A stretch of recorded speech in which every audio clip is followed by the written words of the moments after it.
Lina, pourquoi tu es juste ma cousine et pas ma maman? Clara m'a regardée avec des yeux curieux.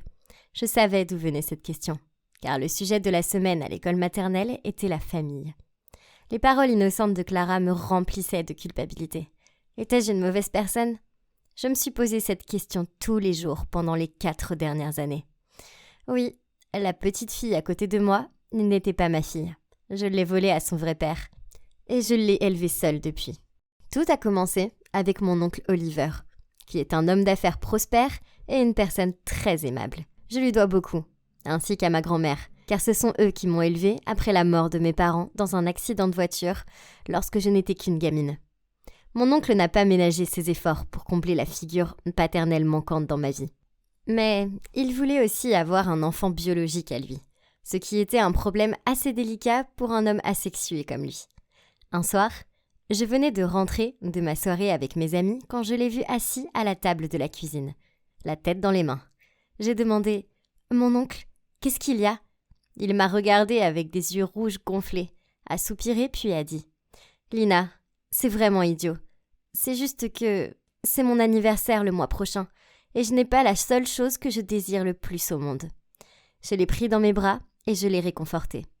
Je savais qu'il avait toujours envie d'avoir un enfant et je voulais l'aider. Alors ensemble, nous avons étudié la possibilité de recourir à une mère porteuse. Mon oncle était si content et il a fait tous les papiers pour se procurer un ovule de donneuse. Maintenant, tout ce qu'il lui fallait, c'était une mère porteuse. Il est donc passé par une agence locale de mères porteuses qui lui a présenté 5 profils de mères porteuses potentielles. Je jure qu'il a dû relire chacun d'eux une centaine de fois. Mais il a fini par en choisir un. Une femme appelée Camille. Sur le papier, Camille semblait parfaite. Elle était âgée de 31 ans et avait déjà un petit garçon en bonne santé appelé Martin. Un contrat a été établi. Tous les soins médicaux de Camille seraient payés et elle recevrait également une somme d'argent assez importante. Puis, lorsque le bébé aurait 1 semaine, mon oncle l'élèverait seul. Tout cela semble parfait, hein? Eh bien, ça a vite pris une mauvaise tournure. Une fois que Camille est tombée enceinte, oncle Oliver a voulu être plus présent auprès d'elle pour pouvoir créer des liens avec le bébé. Une fois, je suis entrée dans le salon où de la musique classique était jouée et mon oncle appuyait sa tête sur le ventre de Camille pour voir si le bébé pouvait entendre la musique. Bientôt, rentrer à la maison et trouver Camille là est devenu la norme pour moi. Au début, cela ne me dérangeait pas car elle était toujours très gentille avec moi. Et nous avions même eu de petites discussions de temps en temps. Mais un matin, alors que je descendais les escaliers pour aller travailler, je l'ai aperçue dans le jardin, en train d'aider ma grand-mère à arroser les fleurs. J'étais sur le point de m'approcher pour les saluer quand je l'ai entendu dire « Oliver est un homme adorable, mais il est tellement occupé que j'ai peur qu'il trouve que c'est un peu trop déséquilibré entre un nouveau-né et le travail. » Puis ma grand-mère a dit « Ne t'inquiète pas, ma puce. Il aura Lina et moi pour l'aider. » Mais Lina est si jeune et elle a sa propre vie à mener. Elle est toujours à une fête ou avec un garçon. Et on ne peut pas attendre de toi que tu t'occupes d'un bébé. Pas à ton âge. Je ne veux pas qu'une étrangère s'occupe de mon bébé. Alors que je pourrais aider. Quoi? Son comportement si doux n'était qu'une façade, n'est-ce pas? Comment ose-t-elle essayer de manipuler mon adorable grand-mère? Quelques jours plus tard, je suis descendue au dîner pour voir Camille assise là. Elle m'a souri et m'a demandé comment était ma journée. Je n'ai pas cru à son numéro de gentillesse, mais je l'ai quand même répondu. À un moment donné, elle a soudainement sorti son téléphone. Puis son sourire s'est transformé en froncement de sourcils. « Oh non, Martin a de la fièvre. Je ferais mieux d'aller le voir. » Elle a immédiatement tiré sa chaise en arrière et s'est levée. Vous savez ce que c'est. Seul l'amour d'une mère peut faire en sorte qu'un petit se sente mieux. Puis elle est partie. Les paroles empoisonnées de Camille ont certainement touché grand-mère, qui se montre inquiète pour Martin et laisse échapper un doux sourire tandis que ses yeux suivent les pas de Camille. Et ce n'était qu'un début. Le jeu de Camille a continué, car quelques jours plus tard, elle s'est présentée sur le pas de notre porte en larmes. Puis, elle nous a raconté que le lieu de la fête d'anniversaire de Martin avait annulé la fête et qu'ils avaient refusé de la rembourser. Évidemment, mon oncle lui a dit qu'elle pouvait faire la fête chez nous et qu'il couvrirait les frais. Le jour de la fête, j'ai vu Camille passer à mon oncle tous les reçus pour le château gonflable, le musicien, le traiteur, etc. Elle a tapoté doucement son ventre et a souri. Tu seras un père merveilleux. Tu sais, on pourrait toujours avoir un autre après celui-là. Gratuitement, bien sûr. Plus tard, je l'ai vu murmurer quelque chose à Martin. Et l'instant d'après, il a couru vers mon oncle, lui a serré les jambes et a dit « Merci pour la fête, papa ». Puis Camille s'est précipitée vers lui, a caressé ses cheveux et a dit « Oh, chérie, ce n'est pas ton papa. Mais ce serait bien, n'est-ce pas, de vivre tous ensemble ici avec le bébé. Trop, c'est trop. » Alors, ce soir-là, j'ai confronté mon oncle et ma grand-mère à ce sujet. Je n'ai pas un bon pressentiment sur Camille. Je pense qu'elle essaye de rompre le contrat. Mon oncle a soupiré, puis a dit « Je sais ». Puis grand-mère a ajouté « Camille a raison. Oliver ne peut pas faire ça tout seul. Tu es trop jeune et je suis trop vieille. C'est donc logique que Camille reste dans le coin pour l'aider. C'est toujours mieux que d'avoir un inconnu dans les parages, non ? Je peux aider. J'ai élevé la voix. Plutôt moi qu'elle. Je n'ai pas confiance en elle. Ma grand-mère a secoué la tête. Mais c'est elle la mère. C'est elle qui porte le bébé. Leur lien est indéniable. Je sais ce que c'est que de perdre des gens qu'on aime. Camille va briser le cœur du bébé. J'en suis sûre. Elle ne pense qu'à elle. Mon visage est devenu rouge alors que j'ai élevé la voix. Mon oncle est resté silencieux. Puis il a soupiré et est sorti de la pièce. J'ai couru après lui et je l'ai tiré en arrière. Mon oncle, tu as fait ton choix dès le début. Pourquoi le changer maintenant ? Il a répondu en gardant les yeux rivés sur le sol. Ta grand-mère n'a pas tort. Quoi ? J'ai crié. Arrête de laisser cette sorcière Camille te manipuler. Il a secoué la tête et il s'est éloigné. Oh mon Dieu ! Ils étaient contrôlés comme des marionnettes. Il fallait que ça cesse. Donc, j'ai décidé de confronter Camille à ce sujet. Ma chance est arrivée le lendemain. Elle aidait à préparer le dîner, alors je lui ai dit « Je sais ce que tu manigances. Tu veux juste une vie facile sans aucun souci d'argent. C'est pour ça que tu les manipules. Mais tu ne peux pas me tromper. » Elle a arrêté de couper les carottes, puis m'a regardée. « C'est vrai ? Le truc, Lina, c'est que j'ai toujours ce que je veux. » Elle a fait un sourire maléfique, puis elle a enfoncé le couteau dans la carotte avec une telle férocité que j'ai sursauté. C'était officiel. Camille était folle. Mais je n'avais aucune preuve. Donc en fait, il n'y avait absolument rien que je puisse faire à ce sujet. Comme prévu, la folie a continué. Le lendemain, je suis allée dans la chambre de grand-mère et je l'ai vue, l'air agité, fouiller dans son tiroir de chevet. Encore une fois, je ne trouvais pas mes pilules. Et il continuait à apparaître dans des endroits étranges. Elle semblait vraiment inquiète de perdre la tête. Plus tard, quand nous étions tous en train de dîner, Camille est allée au réfrigérateur et, surprise, devinez ce qu'elle y a trouvé. Ouais, les pilules de grand-mère. De toute évidence, Camille les avait mises là. Puis elle s'est approchée de grand-mère, lui a frotté l'épaule et lui a dit avec inquiétude « J'aurais dû m'occuper davantage de toi. Nous devrions te faire examiner par le médecin le plus tôt possible. L'âge peut être si cruel pour l'esprit, et je ne veux pas être distraite quand le bébé sera là. » Après cela, grand-mère semblait totalement convaincue qu'elle était trop vieille pour s'occuper d'un bébé, même après que le médecin lui ait dit que tout allait bien. De plus, elle était catégorique sur le fait que Camille devait emménager pour aider. Oh, quel serpent cette Camille ! Un mois plus tard, le bébé est né. Une fille. Mon oncle l'a appelée Clara, comme ma mère. Nous avons tous pleuré des larmes de joie et l'avons accueillie dans notre famille. Camille a eu son souhait exaucé. Et elle et Martin ont emménagé dans notre maison.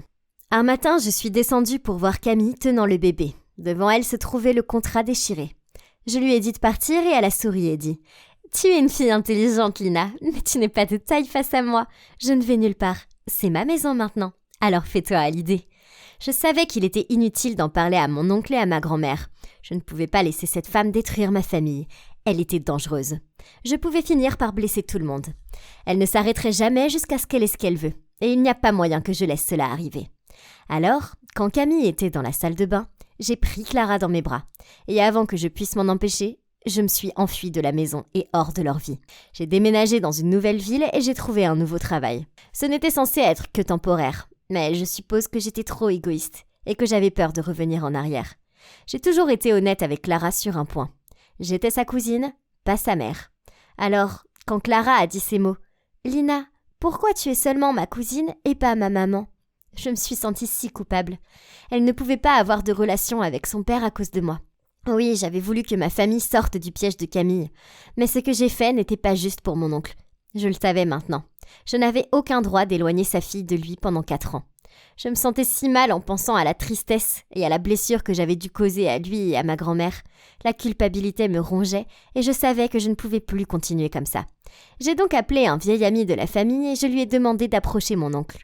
Plus tard dans la journée, mon ami m'a rapporté un message de sa part. « Camille est partie et ne reviendra pas. Tu avais raison à son sujet. Bien sûr, elle n'en voulait qu'à mon argent. Après ton départ, elle ne semblait plus du tout se soucier de Clara et a même menacé d'aller voir les flics pour te dénoncer si je ne la payais pas. S'il te plaît, reviens vers moi et ta grand-mère.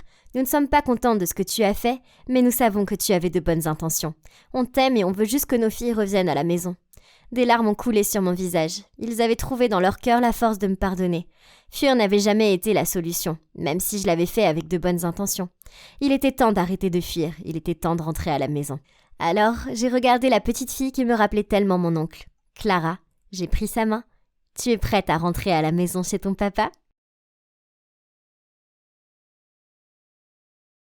Salut, je m'appelle Adrien. Je viens d'échapper de justesse à la mort, car mon ami avait essayé de m'ouvrir l'abdomen et de prendre des choses de mon ventre. Vous pouvez voir que je suis encore en vie pour vous raconter cette histoire, mais honnêtement, il m'a fallu du temps pour me sentir à nouveau entier. Je ne sais pas si je suis introverti ou extraverti. Je dors me faire des amis, mais je le fais bien mieux par le biais des médias sociaux. Comme vous pouvez le constater, je faisais défiler mon fil d'actualité et mettre des likes au lieu de sortir les week-ends. C'est alors qu'un post sur ma page de voyage préférée a attiré mon attention. Une fille y expliquait à quel point les gens étaient stupides et imprudents, pensant qu'ils étaient cool et en quelque sorte meilleurs que les autres lorsqu'ils partaient en voyage en sac à dos et en solo.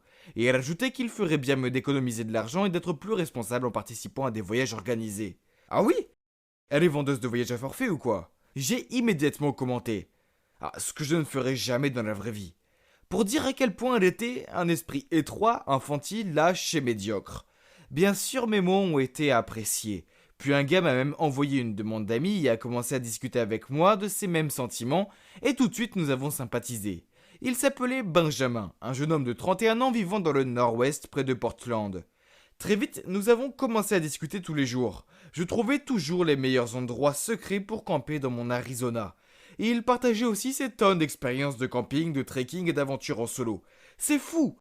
Cela pourrait être une nouvelle série Netflix, Comment j'ai rencontré mon âme sœur. À l'approche des vacances d'été, Benjamin m'a invité à visiter l'Oregon à plusieurs reprises. Mais j'hésitais encore à inscrire Portland sur ma liste d'objectifs pour l'été. Mon dernier été en tant qu'étudiant doit être une expérience inoubliable. Benjamin s'est emparé de mon esprit et m'a dit qu'il organisait un petit festival de musique avec ses amis à Portland et qu'il aimerait bien que je m'y joigne. Vu que je jouais de la guitare, j'ai sauté sur l'occasion et j'ai dit oui sans même y réfléchir. Pourrait-il faire mieux ? Oui, le festival allait financer tout mon voyage. C'est un sacré risque. Tu ne connaissais même pas ce type. Quel genre d'amis en ligne qui paye même ton billet d'avion et ton hôtel et même toute ta nourriture ? Est-ce qu'il s'intéresse à toi de cette façon ? Oh mec, mes vieux parents ennuyeux et sceptiques m'ont jamais pu voir le bon côté de ce monde. J'ai 17 ans et je n'étais absolument pas aussi stupide. Lorsque je suis sorti du terminal de l'aéroport de Portland, j'ai tout de suite reconnu Benjamin. Et la fille qu'il tenait dans ses bras devait être sa petite fille, Céline. Ils me faisaient tous les deux des signes de la main avec excitation et mon cœur a fondu pour ce moment agréable. Nous nous sommes salués comme si nous étions de vieux amis et sa fille n'arrêtait pas de me parler. Je me suis instantanément senti plus à l'aise. Il allait rendre mon expérience mémorable. Sur le chemin de la ville, Benjamin m'a beaucoup parlé du festival à venir. Et malgré tous mes efforts pour ne pas montrer ma naïveté, je n'ai pas pu contrôler ma joie enfantine. Wow, Benjamin, le spectacle va être grandiose, mes parents vont enfin voir à quel point je suis formidable. Oh Céline, es-tu heureuse de voir ton papa héros mettre le feu à la scène demain ? Tout de suite j'ai vu ses yeux tristes. Je ne peux pas être là. Tu as un rendez-vous important avec ton médecin, tu ne te souviens pas ? Benjamin s'est ensuite tourné vers moi. Céline a une maladie des reins. L'endroit est trop dangereux pour elle. Oh Adrien, ne laisse pas cela affecter ton humeur. Demain nous saurons si elle peut avoir une greffe de reins. Je te souhaite le meilleur, ai-je dit. Je jouerai pour elle demain. Benjamin m'a déposé à mon hôtel et a dit qu'elle viendra me chercher à 19h pour le dîner. J'avais toute la journée mais ne perdant pas de temps à me reposer, je suis immédiatement parti à la découverte. Je suis allé directement au jardin japonais de Portland qui était incroyable. Puis je suis allé au zoo de Portland. Ensuite, j'ai fait un saut dans la boutique de souvenirs du zoo pour acheter un cadeau à mes parents. J'ai vu un petit vase que je savais que ma mère allait adorer. Mais au moment où j'ai tendu la main pour le prendre, quelqu'un d'autre le prenait aussi de l'autre côté de l'étagère. J'ai levé les yeux et j'étais surpris de voir une superbe fille se tenir là. Malheureusement, ce vase était unique en son genre. Quelle ironie. Pourtant, je lui ai quand même donné, car que puis-je dire? Je suis un gentleman. Cependant, une fois que j'ai quitté le magasin, elle a couru après moi. « Hé, attends, j'ai quelque chose pour toi !» Je me suis retourné et à ma grande surprise, elle m'a tendu le vase. « Je suppose que tu es un touriste, n'est-ce pas? S'il te plaît, garde-le, je peux facilement trouver un autre pour moi. » Oh, quelle gentille fille. Vraiment, je ne peux pas être plus reconnaissant.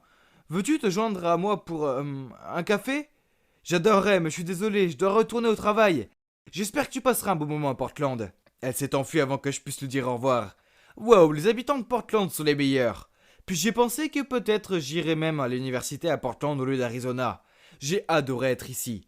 Après cela, je suis retourné à l'hôtel pour me préparer. À 19h pile, Benjamin est venu me chercher et nous sommes allés dans un restaurant buffet. Avant de prendre notre table, Benjamin m'a demandé si je voulais un verre et m'a dit que la bière au gingembre était excellente. Bien sûr, pourquoi pas. Alors j'ai dit que j'en prendrais une et qu'il est allé au bar. Et il avait raison, c'était génial et la nourriture aussi, c'était délicieux. Et j'ai dû manger environ 4 assiettes avant de me sentir soudainement un peu malade. Quelque chose ne va pas. J'ai bien regardé dans l'assiette et j'ai réalisé qu'il y avait des crevettes dans une des salades. Oh non, j'ai une allergie aux crevettes. Sans rien dire, j'ai sauté, couru aux toilettes, essayé de vomir toute la nourriture et la bière au gingembre. J'étais content que ce soit un restaurant buffet avec de la nourriture à volonté pour que je puisse prendre un nouveau départ. En revenant à la table, je pouvais voir que Benjamin me regardait nerveusement. J'étais sur le point de dire que j'allais bien, mais soudain j'ai eu un vertige, je suis tombé par terre, et ensuite tout est devenu noir. Quand j'ai réouvert les yeux, il avait une lumière vive qui brillait directement sur moi. Hein, où étais-je? J'ai essayé de me lever, mais j'ai réalisé que je ne pouvais pas. Oh mon Dieu, mes membres étaient attachés au lit. Est-ce qu'on pouvait même appeler ceci un lit? Je regardais autour de moi, mais je ne voyais personne. C'est alors que j'ai réalisé que j'étais dans une sorte de salle d'opération, bien que ce soit trop sale pour être un hôpital. Et il y avait quelques instruments d'apparence ancienne sur une étagère poussiéreuse. Tout semblait vieux et rouillé. Il fallait que je sorte de là. J'essayais de faire bouger mes pieds, mais ils étaient trop serrés. Mais qui a fait ça? Soudain, quelqu'un est rentré dans la pièce, c'était Benjamin. Derrière lui marchaient 2 autres gars portant des vêtements chirurgicaux. Benjamin, que se passe-t-il? Je vais très bien, c'est juste une réaction allergique normale. Laisse-moi sortir. Benjamin a eu l'air surpris de me voir réveillé. Oh, je pensais que tu serais inconscient pendant des heures. J'aurais dû te donner plus d'anesthésique dans cette bière au gingembre. Puis il s'est retourné vers le type à l'allure de médecin et il a dit « Martin, donne-lui plus d'anesthésique, veux-tu ?»« Attends, qu'est-ce que tu veux? Vous pouvez avoir tout mon argent et mes affaires, je ne le dirai à personne. » Il a commencé à marcher vers moi avec un sourire sinistre sur le visage. « Tu ne devrais pas encore te réveiller. Puisque tu nous as vus, il n'y a qu'une seule façon d'arranger les choses. » Il a tendu la main vers moi avec une seringue et j'ai commencé à crier « Lâche-moi, lâche-moi !» Mais il n'était visiblement pas décidé de s'arrêter. « Allez, ou bien tu veux devoir s'éventrer ?»« Quoi? Donc il essayait d'ouvrir mon ventre? Mais triper comme un poisson ?» J'ai essayé de me débattre pour qu'il ne puisse pas m'injecter. Le lit en fer tremblait fortement. Oui, jusqu'à mon dernier souffle. Soudain la porte a éclaté et la police s'est précipitée à l'intérieur. Était-ce juste un flash avant ma mort? Arrêtez, vous êtes en état d'arrestation. Leurs cris m'ont ramené à la réalité. Ils ont attrapé Benjamin et les 2 médecins et les ont menottés tandis qu'un autre me détachait. On m'a emmené dehors et on m'a aidé à monter dans une voiture de police. Mon âme n'était pas encore revenue dans mon corps, mais quand j'ai regardé à ma gauche, j'ai paniqué. La fille de la boutique de souvenirs était assise à côté de moi. Bon sang, qu'est-ce que tu fais ici? Elle a posé sa main sur mon bras et m'a dit « Une nuit horrible, n'est-ce pas? Je suis en fait un policier sous couverture et j'ai enquêté sur une filière de trafic d'organes. Ce Benjamin qui a prétendu être ton ami fait en fait partie de la filière. Tout le monde n'a pas été aussi chanceux que toi. Adrien, tant d'adolescents ont été piégés. » Puis elle m'a raconté ce qui s'est passé. Il s'avère qu'aujourd'hui elle a suivi Benjamin et a été surprise de le voir me prendre et aller au restaurant. Elle a suivi Benjamin quand il est allé au bar et l'a vu mettre quelque chose dans mon verre. Ensuite, quand j'ai vu que tu étais évanoui, tout le monde s'est rassemblé autour de toi, mais Benjamin a dit que tu étais juste ivre et il t'a emmené. Je l'ai suivi, j'ai appelé la police, a-t-elle dit. Oh non, non, non, non. Mais dans quoi je me suis fourré? C'est de la folie, j'aurais pu prendre mes reins ou quelque chose comme ça. Attends, j'aurais pu même mourir. En effet, on aurait pu arriver trop tard. Si c'était ton effort important qui nous a fait gagner du temps. Mais comment se fait-il que tu n'aies pas ressenti les effets d'anesthésie, a-t-elle demandé. J'ai réfléchi et j'ai réalisé. Eh oh, je devais rire. Ce sont les crevettes qui m'ont sauvé. Je me suis fait vomir et je vomis la plupart de l'anesthésique. Si les crevettes n'avaient pas été là, qui sait ce qui aurait pu se passer? Je ne veux même pas y penser. Je l'ai échappé belle. Jamais je n'aurais pensé que je serais mêlé à quelque chose d'aussi dangereux comme ça. Cette fois-ci, je laisserai ma mère et mon père sceptique dire, je te l'avais dit, 1 million de fois. Nous devons être prudents, surtout quand il s'agit de nos reins. Peut-être que les voyages organisés ne sont pas si mauvais après tout, n'est-ce pas? La famille, c'est compliqué. C'est vrai. Je pensais que ma famille était la plus heureuse possible. Mais non, tout comme une bulle s'explose quand elle devient trop grande. Maman et papa se sont séparés après une grosse dispute stupide. Après ça, mon père a déménagé. Moi et ma petite sœur Katie avons eu un choix difficile. L'un de nous resterait ici avec maman et l'autre irait vivre avec papa et sa nouvelle copine, Zara. Cathy est vraiment douce, gentille et sensible. Alors je ne pensais pas que bouleverser sa vie et la faire vivre avec une nouvelle belle-mère serait une bonne idée. Je suis un grand frère, protéger ma petite sœur était mon devoir. Donc, c'était réglé. Katie est restée avec maman et j'ai emménagé avec papa et Zara. Quelques mois plus tard, maman est tombée amoureuse d'un certain Valentin et l'a épousé. Je n'étais pas très convaincu par Valentin. Je ne l'avais rencontré que quelques fois, mais il semblait trop prétentieux à mon goût. Bref, revenons à papa, et il s'avère que ma vie avec eux était une partie de plaisir. Et il me laissait sortir quand je voulais, et il me faisait à peine faire des tâches ménagères. Au contraire, Zara n'était pas une personne méchante. Elle me traitait comme un membre de la famille, et, pour mon 16e anniversaire, elle a même suggéré à mon père de me surprendre avec ma propre voiture. Des jours heureux. Mais il y avait un hic. D'après les messages de ma sœur, je sentais que les choses n'étaient pas si roses avec elle. Donc je suis allé lui montrer ma nouvelle voiture. Enfin, c'était juste une excuse pour aller vérifier comment ça se passait. Je suis entré dans la maison pour trouver Katie en train de vider le lave-vaisselle. Elle pleurait. Je comprends, les tâches ménagères sont nulles, mais ce n'était pas assez terrible pour faire pleurer quelqu'un. Il y a quelque chose qui cloche. Je lui ai préparé une boisson et on s'est assis et on a parlé. Elle m'a dit que c'était Valentin, qu'il ne l'aimait pas et qu'il lui causait toujours des problèmes. Katie a dit « Il m'a toujours considéré comme une épine dans le pied, car il voulait que maman passe tout son temps avec lui. Il exigeait que je fasse toutes les tâches ménagères, mais quand maman rentrait du travail, il disait qu'il les avait faites. Si j'essayais de lui poser des questions à ce sujet, il me mettait dans le pétrin et en racontant des mensonges à maman à mon sujet. Comme la fois où il a dit que je l'avais insulté et que j'avais volé 20 $ dans son portefeuille. Je n'ai pas aimé ce que j'ai entendu, donc je lui ai demandé « As-tu essayé de dire à maman ce qui se passe ?» Elle a hoché la tête et a soufflé. Oui, elle a dit que je suis juste paresseuse et jalouse. J'ai répondu. On dirait que maman est aveuglée par l'amour. Ne t'inquiète pas, sœurette. Elle va bientôt revenir à la raison. Elle a retenu ses larmes et a dit. Je l'espère, Thomas, parce que ça craint vraiment ici. Je lui ai dit de me prévenir la prochaine fois que Valentin faisait quelque chose de louche. Waouh, il s'avère que ce type aime donner des coups bas. Quelques jours plus tard, il a remplacé l'huile de cuisson par du whisky, et quand maman a commencé à cuisiner, tout a pris feu. Valentin s'est précipité à la rescousse et il a accusé Katie en disant qu'il l'avait vue tenir la bouteille de whisky hier soir. Mais il a supposé qu'elle essayait simplement de la voler. Puis il a dit à maman que Katie avait insisté pour qu'il cuisine son steak. Donc la farce devait lui être destinée. Maman l'a tout de suite cru et l'a puni en lui faisant manquer le bal de l'école et en lui faisant faire des tâches ménagères à la place. Pauvre Katie, elle était si bouleversée. Mais une semaine plus tard, Valentin le sournois a encore frappé. Cette fois, Katie l'a vu remplacer la mayonnaise light de maman par de la mayonnaise complète. Katie s'est précipitée chez maman pour l'attraper en flagrant délit, mais quand elle est arrivée, elle l'a vu étaler de la mayo light sur son bagel. Maman a crié sur Katie pour avoir dit des mensonges sur son beau-père, et l'a punie encore une fois. C'était nul. Ma sœur est la plus gentille des filles, et elle ne mérite pas ça.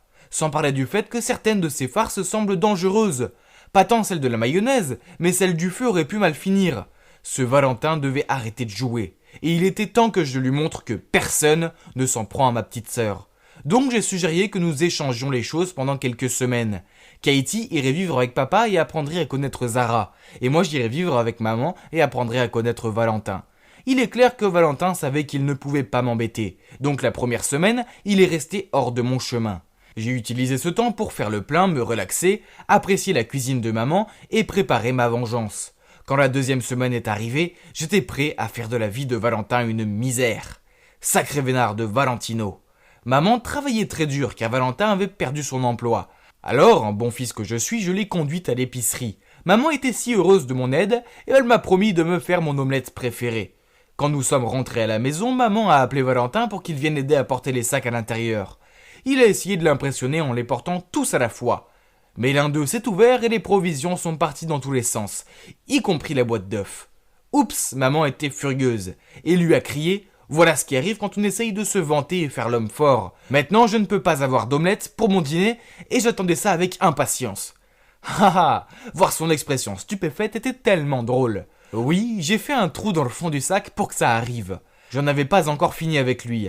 Aucune chance. Donc les jours suivants, quand maman est partie super tôt pour le travail, j'ai versé des cornflakes partout, jeté du linge sale sur le sol, mis la gamelle du chien sur le canapé et j'ai marché partout avec mes baskets sales. J'ai même emporté le petit déjeuner que maman avait préparé pour Valentin à l'école pour qu'il se réveille affamé et qu'il passe la journée à nettoyer mon désordre.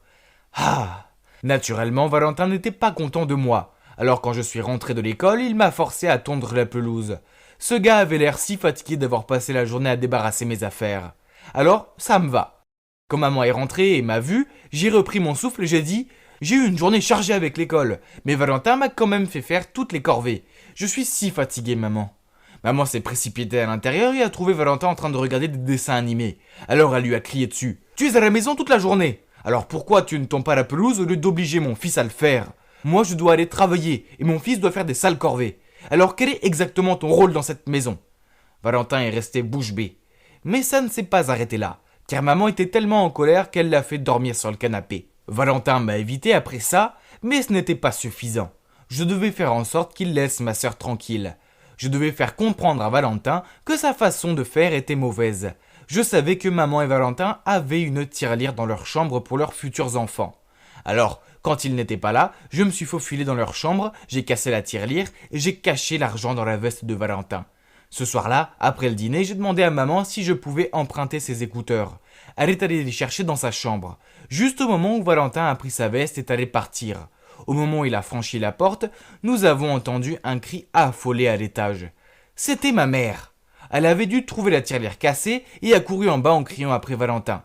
Il est resté sur le pas de la porte, confus, mais elle a vérifié ses poches et voilà, l'argent était là. Elle l'a agité en colère devant son visage. « C'est quoi ça, hein ? Tu vas dépenser les économies pour notre enfant, c'est ça ? Tu ne gagnes pas d'argent, alors arrête de tout gâcher. » Ils se sont disputés dehors. Alors je suis monté dans ma chambre et j'ai regardé par la fenêtre. Soudain, une voiture s'est arrêtée et une fille bien habillée en est sortie. Oh waouh, c'était Katie.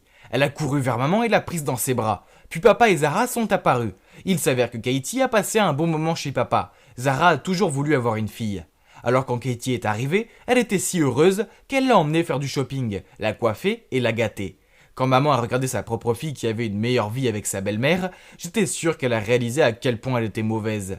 Je pouvais voir son visage honteux. Je me suis précipité en bas et j'ai salué ma sœur. Puis je me suis tourné vers maman et lui ai dit « Maman, tu devrais t'occuper davantage de Katie. Tu vois, Valentin me maltraitait. Tu ne sais pas à quel point il était dur avec elle. Nous t'aimons, alors fais confiance à Katie comme tu m'as fait confiance. » Puis je me suis tourné vers Valentin. « Tu es son mari, mais cela ne veut pas dire que tu peux nous remplacer dans le cœur de notre maman.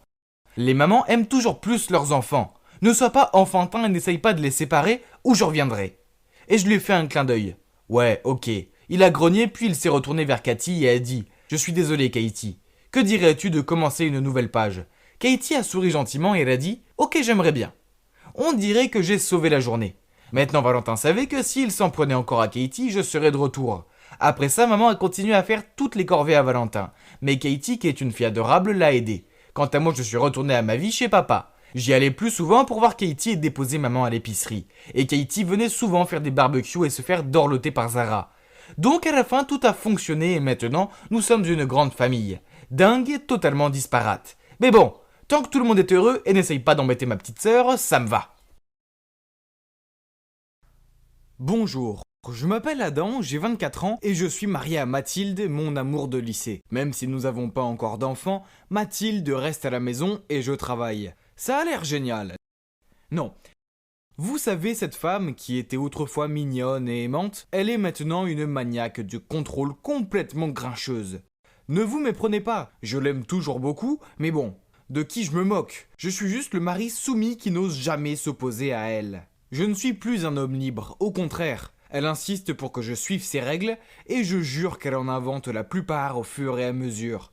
Pas de sortie avec des amis, pas de voyage de plus d'une journée, même s'ils sont liés au travail. Le dîner n'est pas autorisé à l'extérieur, sauf si je l'emmène avec moi. Pas de conversation avec des collègues de travail sur les médias sociaux. Je n'ai même pas le droit de m'endormir avant elle, sinon elle me réveille en me criant dessus. Si j'osais enfreindre ces règles, je devais faire ça aux conséquences. Et croyez-moi, elles ne valaient pas la peine d'y penser. Par exemple, une fois, je suis resté un peu tard au travail et le lendemain, elle m'a préparé des sandwichs moisis. Je n'ai pas remarqué avant d'en avoir pris une grosse bouchée. C'était dégoûtant. Une autre fois, j'ai rendu visite à mes parents après le travail sans elle. Et elle a rendu mes chemises blanches roses. J'ai dû aller au travail en ressemblant à la panthère rose. Et tous les jours, je rentrais du travail pour entendre ces plaintes interminables. Elle pouvait se plaindre des choses les plus ridicules, telles que la flaque d'eau à l'extérieur de notre maison, qui signifie qu'elle ne pouvait pas aller se promener, car elle ne voulait pas abîmer ses chaussures. Et elle avait accidentellement bu du café normal au lieu du déca. Et maintenant, elle avait un mal de tête. Et ça continuait encore et encore. Et puis, c'est une vraie stalkeuse. Ouais, on dirait que tout ce qu'elle fait toute la journée, c'est espionner nos voisins. Sais-tu que le voisin de droite se promène dans son jardin avec une robe de chambre rose et des pantoufles à sa femme?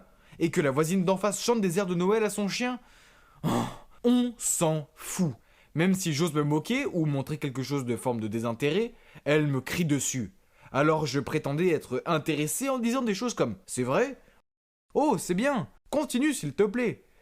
Le harcèlement ne s'arrêtait pas non plus lorsque j'étais au travail, car elle m'envoyait constamment des SMS me demandant de rentrer plus tôt à la maison pour réparer l'ampoule, le robinet ou tout autre objet qu'elle avait réussi à casser. Bon sang, pourquoi y avait-il tant de choses cassées ces derniers temps? Faisait-elle exprès de les abîmer pour que je ne me précipite à la maison, après le travail, pour les réparer? Non, ça ne peut pas être possible, pas vrai? Une fois pendant le travail, elle m'a envoyé un message disant que la machine à laver fuyait de partout et m'a demandé d'appeler un réparateur. Je ne comprenais pas pourquoi elle ne pouvait pas en appeler un elle-même, puisque j'étais au travail. Quoi qu'il en soit, j'ai oublié de le faire. Alors elle a appelé sur mon numéro professionnel et a exigé que je rentre chez moi immédiatement. Le problème, c'est que c'est mon collègue de travail qui a répondu au téléphone. Le pauvre gars a dû tenir le téléphone loin de lui car elle criait si fort. « Tu l'as cassé, rentre chez toi et répare-la immédiatement !» J'ai pris le téléphone de mon collègue et j'ai répondu « en quoi c'est ma faute ?» Elle a répondu « Eh bien parce que tu portes 3 tenues en une journée et moi seulement une. Donc c'est toi qui l'as cassée, pas moi. Alors viens la réparer. » Oui, mais je n'ai pas vu la logique dans son argumentaire. Je ne savais plus qui elle était, ni où était passée la belle Mathilde d'autrefois. Oh, comme j'avais envie d'être un nouveau célibataire. Puis alors que je pensais que les choses ne pouvaient pas empirer, eh bien elles l'ont fait. Mon entreprise fêtait son 10e anniversaire. Mon patron a donc organisé une fête et a invité tous les collaborateurs et leurs familles. Oh non, la dernière chose dont j'avais besoin était que ma femme qui me contrôlait m'embarrasse. Mais Mathilde a vérifié mes mails et a découvert la fête. Elle a immédiatement répété sa règle. Le dîner n'est pas autorisé à l'extérieur sauf si tu m'emmènes avec toi. J'ai forcé un sourire et fait semblant d'être content qu'elle se joigne à moi. J'espère que rien ne se passera. Nous étions à la fête depuis 5 minutes et je souriais poliment à ma collègue. Quand Mathilde est devenue rouge de colère, a renversé son vin sur la robe de cette femme et a dit « oups » et est partie. J'ai passé des serviettes à ma collègue et je me suis excusé. Pourquoi Mathilde était-elle si enfantine? Je ne pouvais pas perdre mon travail à cause de ces crises de jalousie. Puis je l'ai trouvée en train de parler à mon patron. En fait, elle lui criait dessus parce que je faisais trop souvent des heures supplémentaires. Mais quoi? Mon patron était furieux. Maintenant, j'étais sûr que j'allais finir par être licencié. Mais Dieu merci, grâce à un miracle et à beaucoup de supplications auprès de mon patron, je n'ai pas perdu mon emploi. Je me sentais si mal à propos de tout ça. Alors, pendant une de mes pauses déjeuner, j'ai appelé mon ami Martin. Je le connaissais depuis des années. En fait, à l'époque de l'école, il avait le béguin pour Mathilde. Et nous avons tous les deux essayé de gagner son cœur. Bref, c'est du passé. J'avais besoin de me défouler, alors je lui ai dit « À l'école, toi et moi, nous avons pourchassé Mathilde. On s'est même battu pour elle. À l'époque, je pensais avoir gagné, mais maintenant, je pense que c'est toi qui as eu de la chance. » Martin a répondu « Tu sais pourquoi ta vie de couple est si étouffante? C'est parce qu'elle t'aime trop. Si vous avez besoin de plus de liberté, c'est très facile, il suffit de faire en sorte que ta femme t'aime moins. Ne t'inquiète pas, je suis là pour t'aider. » À ce moment-là, j'étais prêt à tout essayer. De plus, c'était mon ami, donc il me soutenait, n'est-ce pas? Alors le plan était de trouver à Mathilde un travail exigeant dans une autre ville. Comme ça, je n'aurais qu'à la voir que les week-ends. J'ai donc demandé à mon vieil ami de laisser Mathilde travailler comme présentatrice de nouvelles sur sa station de radio sur le point de faire faillite. Mathilde était si contente quand elle a reçu l'offre d'emploi, elle m'a supplié de quitter mon travail et de partir avec elle. Mais je n'étais pas d'accord. J'ai trouvé des excuses en disant que mon travail était trop bon pour que je le quitte, et je l'ai encouragée en lui disant que c'était une bonne opportunité pour elle, et que je lui rendrais visite les week-ends. Après ça, la vie à laquelle j'ai toujours rêvé est arrivée. C'était un tel bonheur de rentrer du travail sans qu'elle m'harcèle. Je pouvais poser mes pieds sur le canapé, m'endormir quand je voulais, et sortir dîner avec mes collègues sans avoir à l'emmener avec moi. Mais la maison était calme, trop calme. Oui, il n'a pas fallu longtemps pour que je me trouve à me languir d'elle. J'ai même dormi en serrant un de ses pulls. Puis tout d'un coup, tout a pris un sens. Mathilde avait agi de la sorte parce qu'elle s'ennuyait et se sentait seule, coincée à la maison toute la journée. Elle avait envie de me parler, mais je ne faisais que de me moquer d'elle. J'étais un mari tellement terrible. J'avais été idiot et je voulais que ma femme revienne. Alors sans attendre, j'ai acheté le plus gros bouquet de fleurs que j'ai pu trouver et je me suis rendu chez Mathilde dans l'autre ville. Mais quand je suis arrivé dehors, je l'ai vu parler à quelqu'un. C'était Martin, ce serpent vicieux et sournois. Puis je l'ai vu prendre sa main. Je me suis précipité vers lui et lui ai donné un coup de poing dans le nez. Mathilde a paniqué. « Adam, tu es fou, qu'est-ce que tu fais ?» Puis elle a regardé le nez de Martin qui saignait. J'étais furieux, alors j'ai lâché. « C'est un menteur, il m'a dit de te renvoyer juste pour pouvoir s'introduire dans ta vie. » Elle m'a regardé avec surprise et a balbutié. « Quoi ? Tu m'as renvoyé ? J'ai gagné ce travail et j'ai choisi cette vie. » Non, j'ai secoué la tête. C'est moi qui ai tout organisé, je suis désolé, je suis un idiot. J'étais sur le point d'embrasser Mathilde, mais elle m'a repoussé et a dit « Tu t'ennuies avec moi ? Pourquoi tu n'as pas... Tu es un lâche !» Après cela, Mathilde a couru dans sa maison et a fermé la porte à clé. Je l'ai supplié de m'écouter, mais elle m'a ignoré. Je n'avais pas d'autre choix que de rentrer chez moi triste et seule. Je suis retourné chez elle chaque jour et j'ai essayé de m'excuser. Mais elle n'a jamais répondu à la porte. Chaque jour, j'ai laissé un cadeau sur le pas de sa porte, comme un gâteau au chocolat, une peluche pingouin, car c'est son animal préféré, et une photo de nous deux. Elle a pris les cadeaux, mais elle ne répondait toujours pas. Mais un soir, alors que j'attendais devant chez elle, je l'ai vue courir vers moi. Serait-ce qu'elle m'avait pardonné et qu'elle venait m'embrasser ? Mais non, un bandit l'a poursuivie et essayait de s'emparer de son sac à main. Je me suis précipité et j'ai plaqué ce bandit sur le sol. Elle avait tellement l'air soulagée que je sois là pour la sauver, qu'elle m'a serré dans ses bras. Après cela, elle m'a pardonné et elle est retournée chez elle. J'ai définitivement appris ma leçon maintenant. Je devrais toujours apprécier le bonheur que j'ai eu au lieu de la prendre pour acquis. Mais je suppose que je vais devoir vivre sur le fil du rasoir pour le reste de ma vie, de peur qu'un jour Mathilde découvre le grand secret que je garde. Eh oui, c'est moi qui ai engagé ce bandit. Surprise ! Ce secret devra m'accompagner dans la tombe. Ou Mathilde m'enverra elle-même 6 pieds sous terre. Ou je ne sais pas. En bref, souhaitez-moi bonne chance, les gars. Salut, c'est encore Sam. Le mec normal qui, vous savez, fait semblant d'être gay pour que sa fausse fiancée Julia se rende compte à quel point c'est un étalon et finisse par tomber amoureuse de lui. Oui, je ne sais pas non plus comment je me suis mis dans cette situation. Ça se passait plutôt bien entre Julia et moi. Évidemment, il y avait quelques moments bizarres, mais c'est logique, non ? Une fois, on était assis sur des transats dans le salon, car on n'avait toujours pas de nouveau canapé, et on regardait un film. J'ai vu que Julia se faisait du vent avec sa main et se grattait.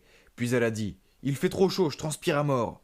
Vu que je suis un gentleman, j'ai répondu « Est-ce que tu veux que j'aille te chercher un verre d'eau glacée ?» Elle a dit non, en secouant la tête. « C'est juste ce fichu soutien-gorge, il faut que je l'enlève, ne regarde pas. » Mon Dieu, c'en était trop pour moi. Je ressemblais à une tomate en me tournant de l'autre côté, et regardais par la fenêtre, mais oh là là, je pouvais voir son reflet dans la vitre. Elle passait sa main sous son t-shirt, et en un instant, elle retira son soutien-gorge. Oh waouh! C'était comme assister à un spectacle de David Copperfield. Une autre fois, j'étais en ville quand Julia m'a envoyé un texto. « Hey poto, tu peux aller au magasin pour moi, j'avais oublié que tante Flo arrivait aujourd'hui. » Sa tante venait la voir ? Pourquoi elle n'a rien dit avant ? J'essayais de rester calme, puis j'ai répondu « D'accord, ta tante va manger avec nous ce soir ?» Julia m'a immédiatement appelé en étant morte de rire. En fait, tante Flo voulait dire qu'elle a ses règles. Et oh mon Dieu, les filles et leurs codes. Mais le plus mémorable fut l'incident dans la salle de bain. Julia prenait une douche, mais elle n'a pas verrouillé la porte. Évidemment, je n'ai pas fait attention quand elle s'y trouvait, donc je suis rentré pour aller aux toilettes.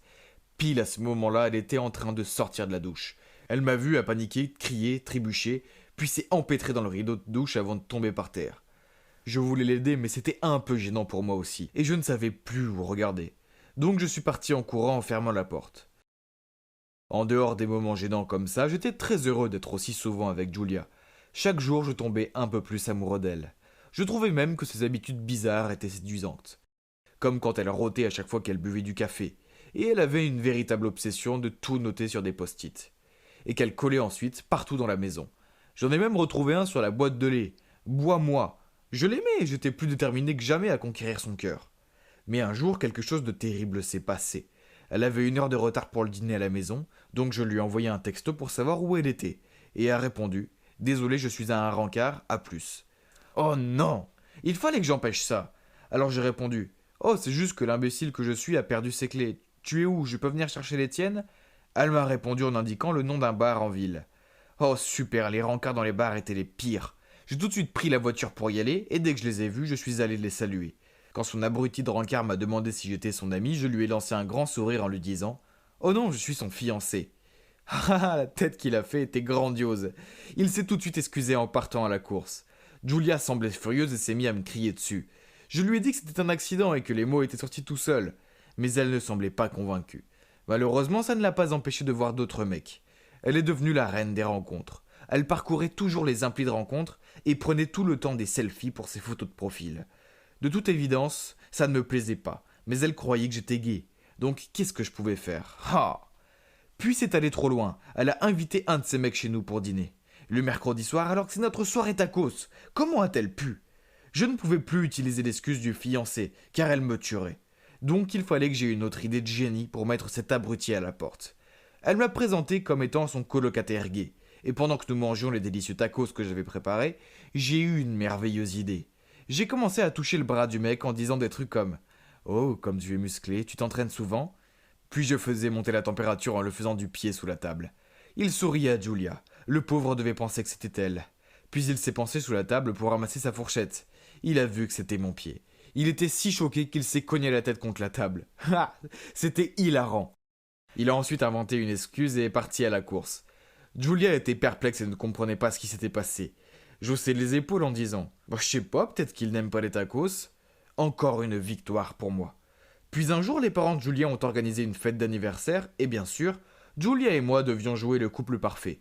Moi, ça me va. Julia me présentait à sa famille et je les impressionnais avec mon charisme. Quand j'ai vu qu'elle fixait l'autre bout de la pièce, j'ai suivi son regard et j'ai vu un mec main dans la main avec une fille. Il se trouve que c'était son ex infidèle et sa cousine. Pire encore, ils nous ont dit qu'ils allaient se marier et qu'on était invités. Oh, la pauvre Julia se comprenait à mon bras. Je voyais qu'elle contenait sa colère.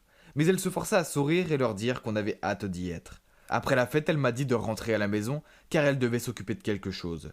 Je le sentais mal car je savais qu'elle était bouleversée par son ex. Je ne voulais pas la laisser seule, donc je l'ai suivie. Et devinez où une triste fille en colère qui a le cœur brisé pourrait aller un samedi soir. Oui, une discothèque bruyante où il fait trop chaud. Heureusement que je l'ai suivie, je restais à proximité et la surveillais. Voir son ex a dû faire remonter de mauvais souvenirs car elle buvait beaucoup. Puis 2 mecs sont apparus pour lui parler. Puis ils ont essayé de la tirer ailleurs. Elle refusait mais ils ont insisté. Donc je suis arrivé en courant, les ai attrapés par le col en les regardant d'un air furieux. Puis j'ai dit d'une voix aussi grave que celle de Thor « Laissez-la tranquille !» Oh là là, ils ont eu si peur qu'ils sont partis immédiatement. Julia semblait surprise et soulagée de me voir. Je l'ai ramenée à la maison et sur le chemin, je lui ai demandé pourquoi elle était toujours bouleversée par son stupide ex.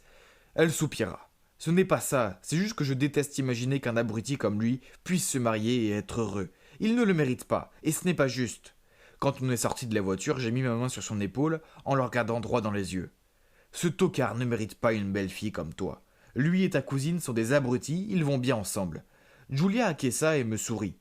Ensuite, on a continué à vivre paisiblement notre vie de faux couple fiancé. J'essayais de prendre soin d'elle et de la faire rire autant que possible. Mais ensuite, elle a eu un comportement bizarre, comme si elle m'évitait. Elle ne me parlait plus autant et rentrait tard le soir. Oh mon Dieu, attendez, avait-elle un nouveau rencard?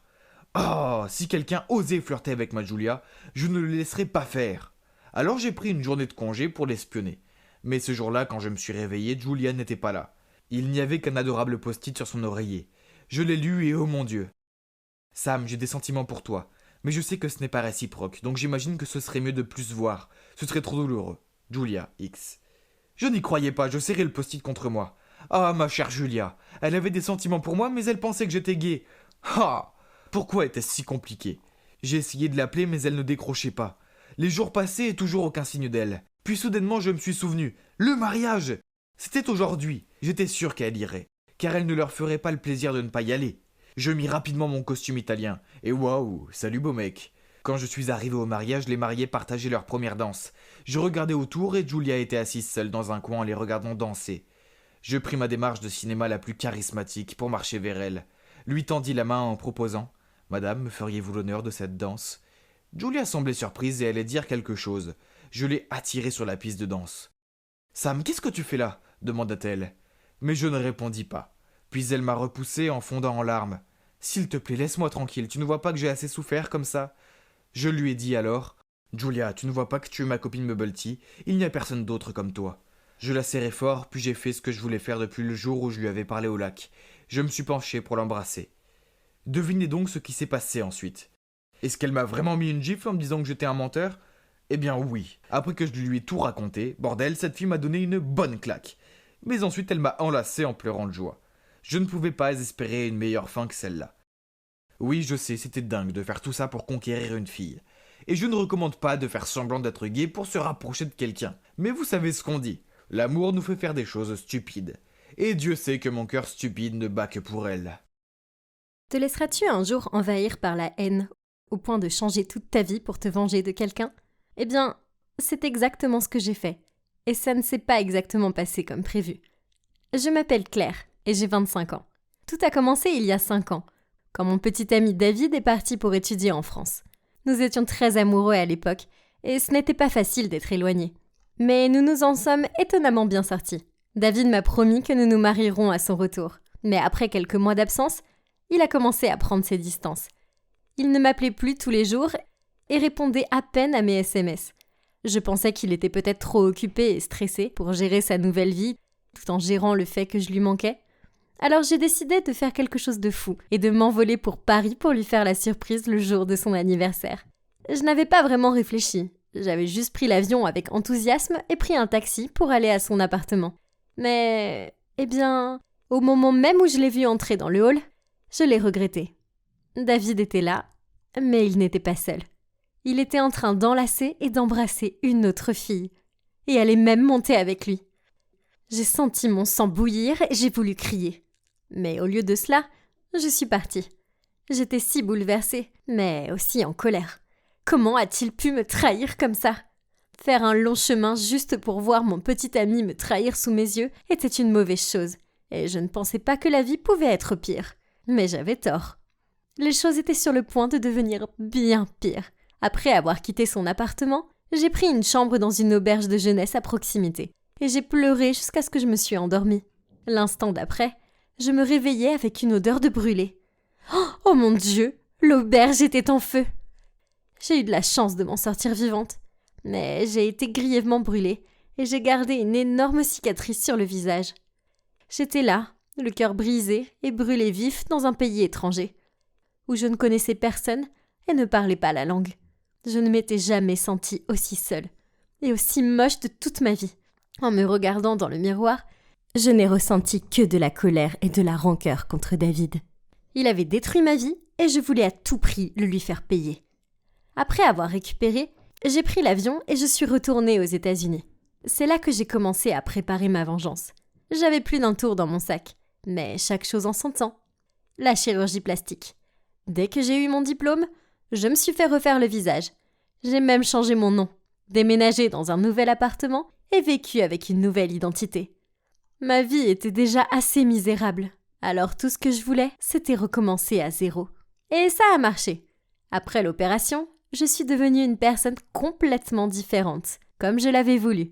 Et en plus, j'étais encore plus belle qu'avant l'accident. Je me sentais merveilleusement bien et j'avais hâte de recommencer à vivre. Bien sûr, j'ai dû travailler comme une folle pour payer ma chirurgie plastique. Mais ça en valait la peine, n'est-ce pas ? En plus de ça, c'est aussi comme ça que j'ai fait de mon mieux pour me construire une carrière. David regretterait de m'avoir trompée pour le reste de sa vie. Ça c'est sûr. Et comme prévu, après 3 ans de travail acharné, j'ai fini par être promue à un poste de direction dans l'entreprise de construction pour laquelle je travaillais. Et je suis devenue une femme belle et brillante que beaucoup de gens admirent. Au même moment, quelques-uns de mes amis m'ont dit que David était rentré de Paris et qu'il travaillait désormais pour un grand cabinet d'architectes.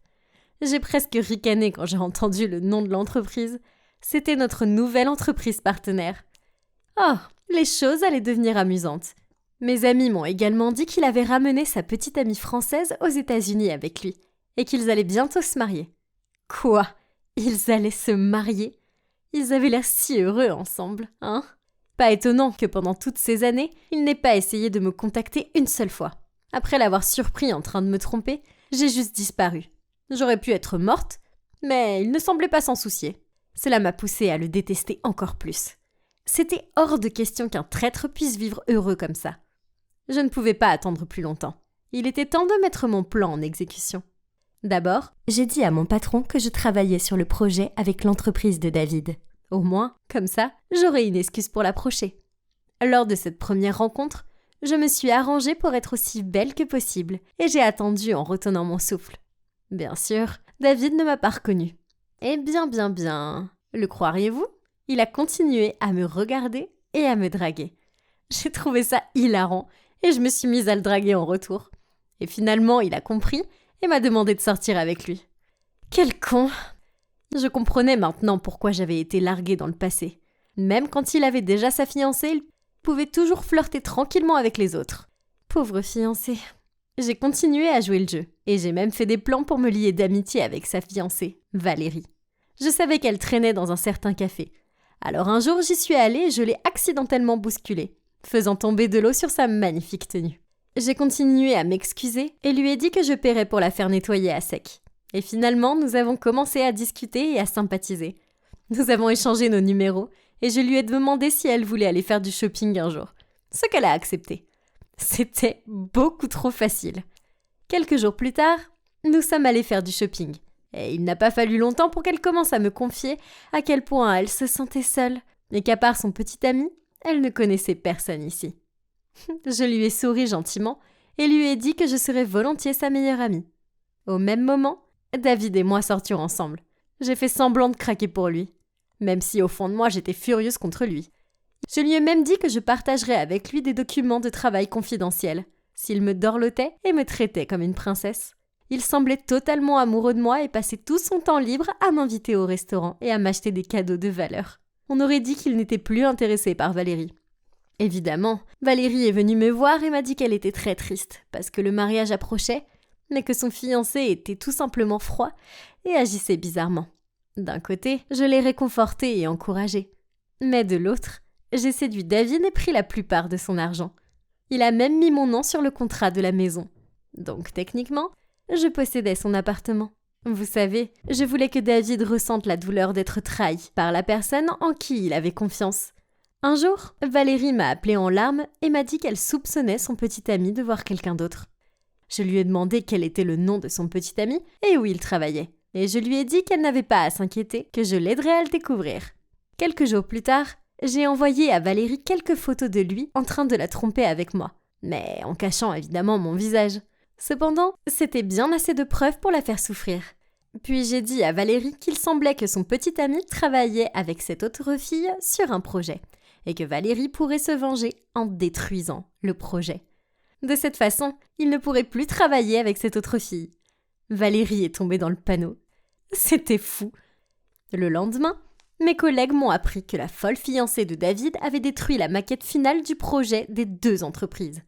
Elle avait renversé de l'eau sur son ordinateur portable et l'avait jeté par terre, alors que la date limite approchait et qu'il était trop tard pour tout recommencer. Apparemment, son patron était furieux et l'a immédiatement renvoyé. Ce contrat valait des millions de dollars et il venait de tout gâcher. Mais le mérite revient entièrement à Valérie. Elle n'y avait même pas réfléchi. Elle était stupide à ce point. Ah, ça a bien servi David. Finalement, le karma est venu et lui a botté les fesses.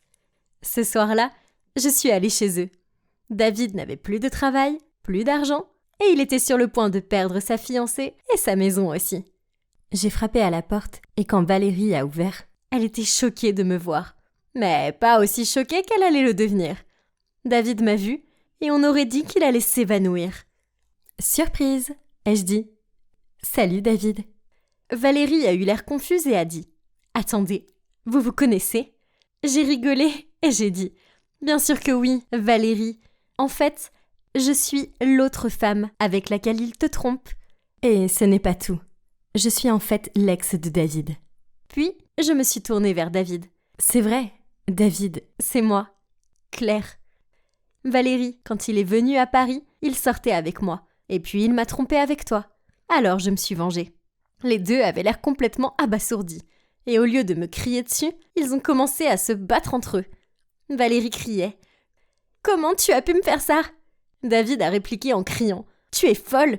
Si tu n'avais pas ruiné mon ordinateur portable, les choses ne se seraient pas passées comme ça. »« Oh, vraiment ? Si tu ne m'avais pas trompée, je n'aurais pas fait ça !» a dit Valérie en éclatant en sanglots. Très vite, elle a découvert que la maison m'appartenait maintenant, ainsi que tout son argent. Et c'est là que tout est parti en vrille.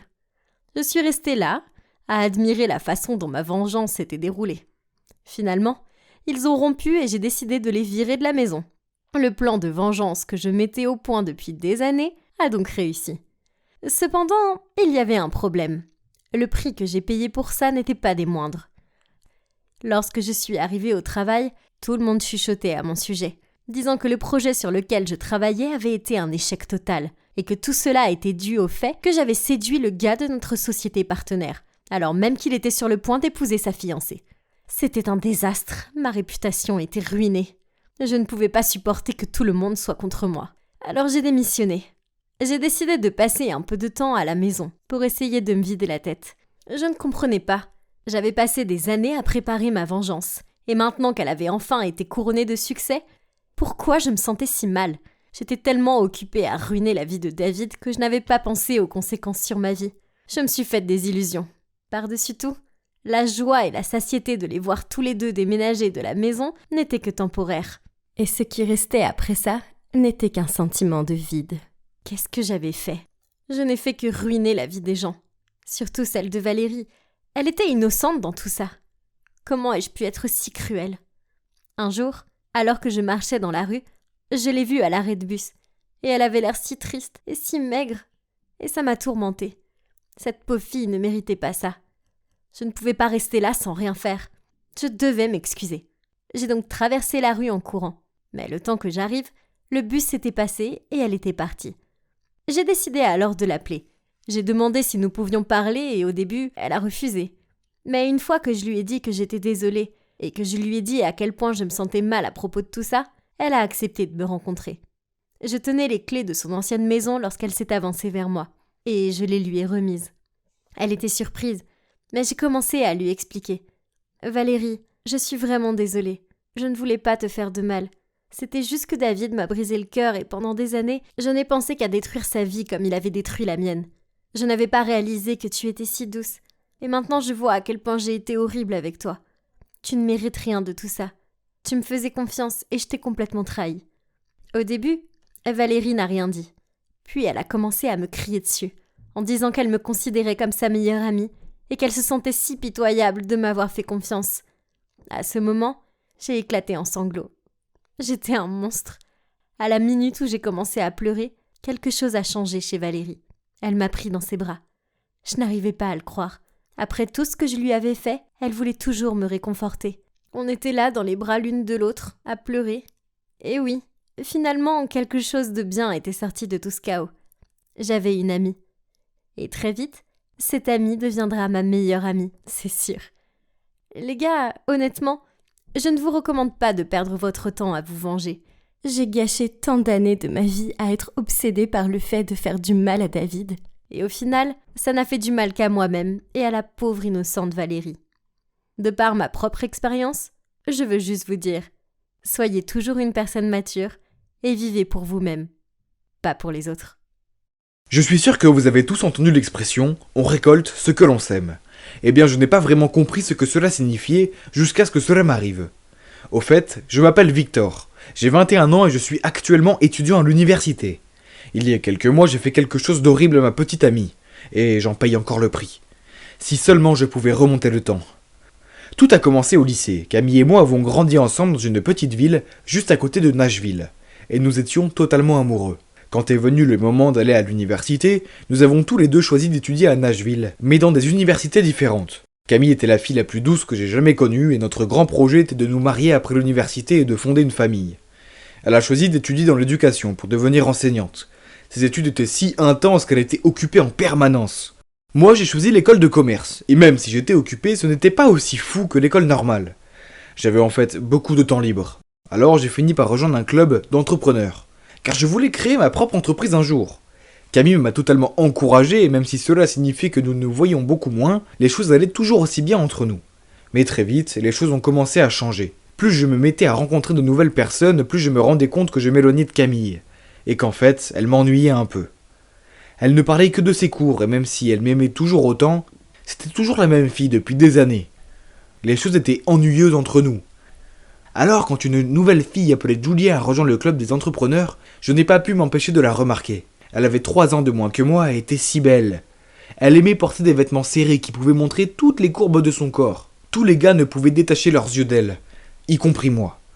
Une fois, voyant Julia debout dans le coin de notre salle de club, j'ai décidé de l'approcher et de voir si elle était aussi douce qu'elle en avait l'air. Je me suis approché d'elle et lui ai dit « Est-ce que tu passes une caméra ?» Et elle a eu l'air confuse et a dit « Alors j'ai dit « Parce que quand je te regarde, je ne peux pas m'empêcher de sourire. » Elle n'a même pas ri. Elle a juste secoué ses cheveux et est partie en disant « Bien essayé, mais non merci. » Même si elle n'avait pas été impressionnée par ma tentative de drague, je ne pouvais pas abandonner. S'il y a une chose que j'aime dans la vie, c'est le défi. Et donc à partir de ce moment-là, je me suis fixé de la conquérir. Je sais que c'était mal parce que j'avais Camille, mais les gars, je m'ennuyais. Cependant, quelques jours plus tard, une rumeur circulait selon laquelle Julia et Lucas, le président du club, sortaient ensemble. Eh bien, il s'est avéré que c'était vrai. Et dire que j'étais déçu serait un euphémisme. Mais j'avais déjà une petite amie, alors j'ai essayé de chasser cela de mon esprit. Quelques semaines plus tard, je marchais dans la rue quand j'ai entendu une dispute. J'ai réalisé que c'était Lucas et Julia, et je n'ai pas pu m'empêcher d'écouter. La dernière chose que j'ai entendu Julia dire avant de partir, c'était « Attends de voir ». Puis soudain, elle m'a bousculé et est tombée sur le sol. Je l'ai rapidement aidée à se relever et je me suis excusé. Puis Julia a dit « Désolé, je suis si bouleversé ». Je me sentais si mal pour elle que j'ai proposé de la ramener chez elle et de m'assurer qu'elle allait bien. J'ai appelé un taxi et nous avons grimpé dedans. Je ne savais pas que Lucas nous regardait de l'autre côté de la rue. Dans le taxi, nous étions silencieux. Puis finalement, j'ai pris mon courage à 2 mains pour demander « Alors, toi et Lucas, que s'est-il passé ?» Et Julia a dit qu'ils avaient rompu, parce qu'il n'aimait pas qu'elle porte des vêtements serrés. Elle a dit qu'elle pouvait porter ce qu'elle voulait, et elle m'a demandé si j'étais d'accord. Alors j'ai dit « Bah oui, bien sûr, c'est ton corps. Si j'étais Lucas, je serais fier d'avoir une si belle copine. » Après que j'ai dit cela, Julia a appuyé sa tête sur mon épaule. Je n'arrivais pas à y croire. Bientôt, elle serait toute à moi. Mais attendez, et Camille ? J'ai décidé de ne rien lui dire à ce moment-là, car elle était occupée par ses examens. Dès que j'aurais Julia, je romprais avec Camille. Après ça, Julia a commencé à s'ouvrir davantage à moi. On s'envoyait souvent des textos jusqu'à minuit passé, et au club, elle a commencé à m'apporter des snacks. Et même resté pour m'aider à nettoyer après. Elle me draguait même, et tout le monde du club l'avait remarqué, y compris Lucas. Il ne m'a pas abordé à ce sujet, mais je l'ai souvent surpris en train de me fixer d'une manière désagréable. Quant à Camille, elle m'appelait encore souvent, mais j'étais plutôt discret. Un jour, elle est venue chez moi et a insisté pour me préparer le dîner. Elle a dit que ça faisait un moment que nous n'avons pas passé un moment ensemble. Alors j'ai hésité à passer du temps avec elle, mais pour être honnête, je m'en fichais.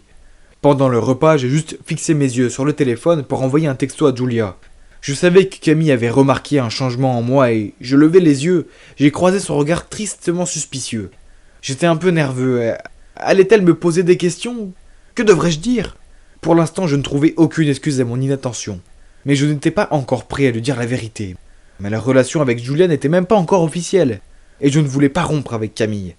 Mais quand même, elle n'a rien dit. Et alors, j'ai aussi gardé le silence. Un week-end, je suis allé dans un café de jeux de société avec les membres du club. Julia est aussi venue et quand il était temps de rentrer, elle m'a demandé si je pouvais la déposer chez elle.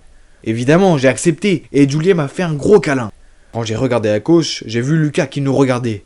Mais ni moi ni Julia ne nous en sommes souciés. Laisse tomber Lucas. Julia est à moi maintenant.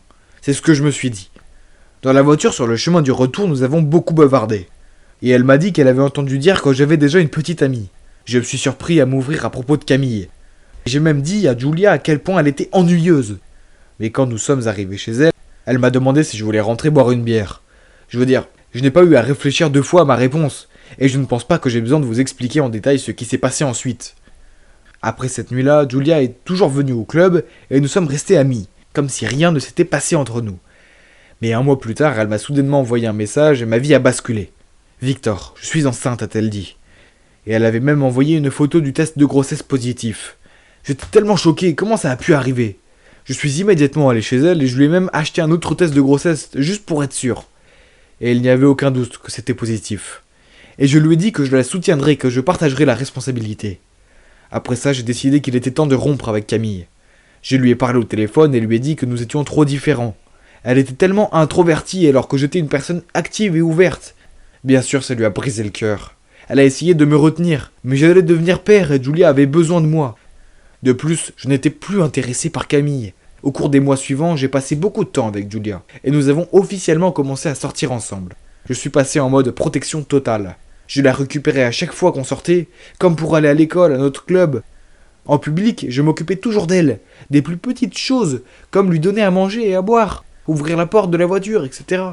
Et bien sûr, Julia était très heureuse. Chaque fois que je faisais quelque chose pour elle, elle montrait toujours aux gens à quel point j'étais gentil et attentionné.